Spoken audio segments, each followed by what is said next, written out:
Good morning, viewers and students.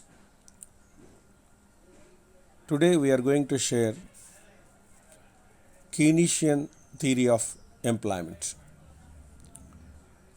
Classical employment theory assumed that there is always full employment in the economy. It considers full employment as a general situation in the long run. But J.M. Keynes argued that full employment is a rare phenomenon.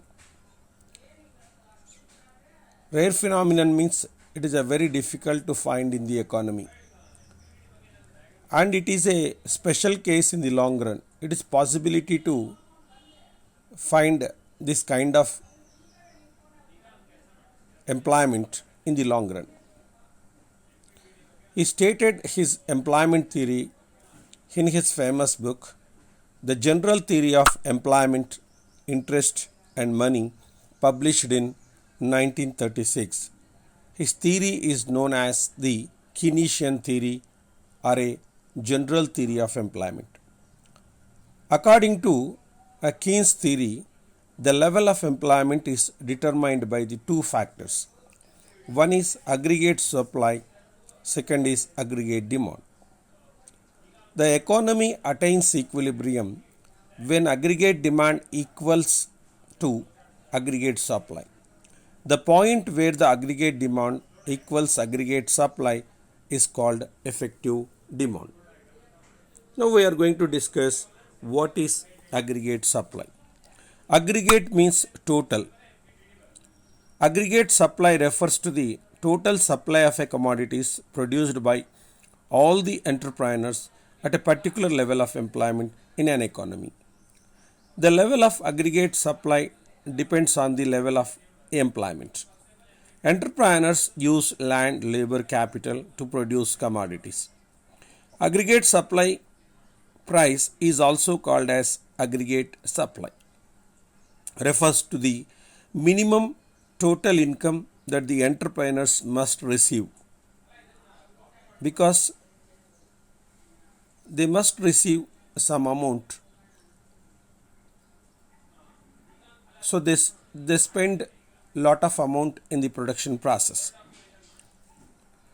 The aggregate supply schedule shows various levels of employment and corresponding aggregate supply prices. As the level of employment rises, then the level of output increases. It is showing in the table. Hence, aggregate supply price also increases. So, aggregate supply curve slopes upwards from left to right in the diagram. But when the economy reaches the level of the full employment at ON, indicates full employment, the aggregate supply curve becomes vertical. It is parallel to the y-axis, which means that the aggregate supply is perfectly elastic, so there would be no further expansion of output and employment. This is aggregate supply price. Next, aggregate demand. Aggregate demand means the total demand for all commodities in the economy at particular level of employment. Aggregate demand price refers it is expected income. Expected income means what? So they are cover the cost of production plus expected profit at a particular level of employment. The aggregate demand price schedule shows the various levels of employment and corresponding aggregate demand prices. As the level of employment rises, the total income of the community increases. Hence, the aggregate demand price also increases. The aggregate demand curve slopes upwards from left to right.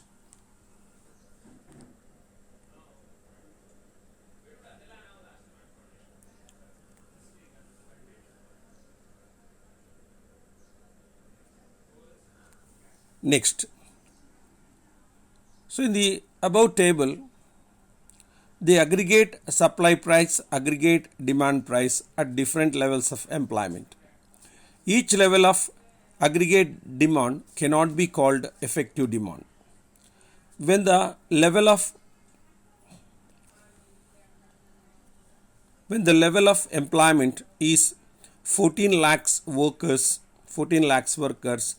aggregate demand price is equal to aggregate supply price, rupees 700 crores.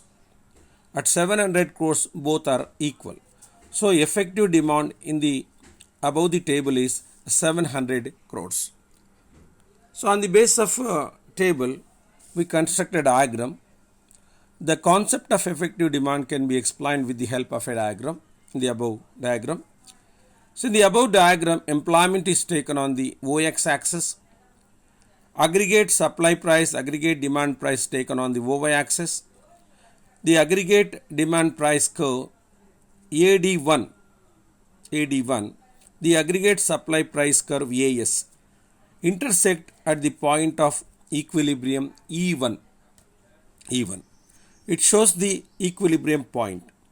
The equilibrium is attained at ON1, but ON1 does not indicate full employment as the economy is having idle factors of the production because they are not produced because of lack of demand. So it is considered as under employment equilibrium. So according to Keynes, to achieve full employment, an upward shift to aggregate demand curve is required.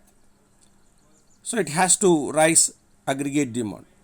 So this can be possible through government expenditure on goods and services supplied in the country.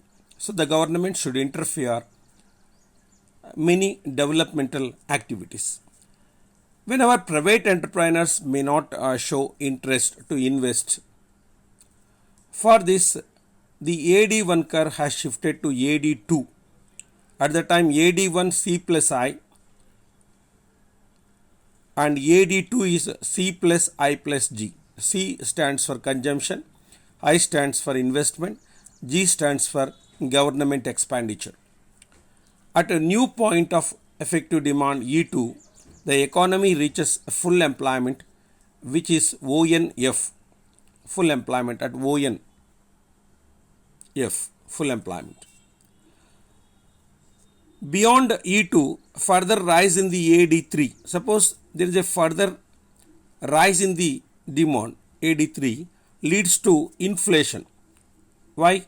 Then there will be no scope for increase in aggregate supply because all the resources are potentially utilized fully. So there is no resources are available to increase further production. Here the gap between E2 and E3 is called inflationary gap. So this is a Keynesian theory of employment.